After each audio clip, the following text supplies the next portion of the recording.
Prenez l'esprit de l'Esprit, qui est la parole de Dieu.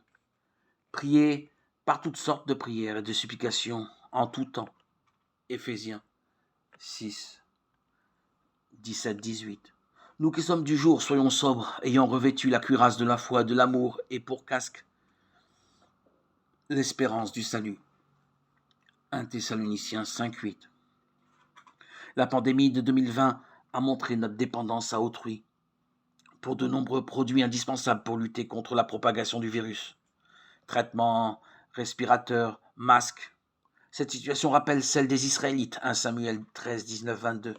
Il n'y avait alors plus de forgerons dans le pays et ils dépendaient du peuple voisin pour aiguiser leurs outils de travail.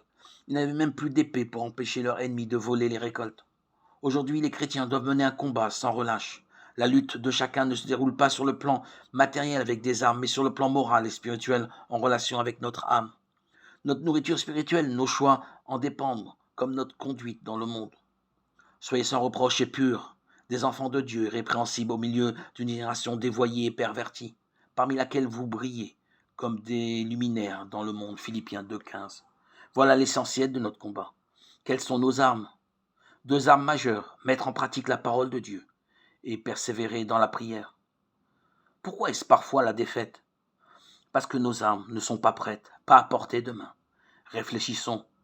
Le monde du travail, des loisirs, les heures passées sur nos écrans n'ont-ils pas accaparé notre temps et notre énergie ? Alors mettons en pratique les exhortations des versets ci-dessus.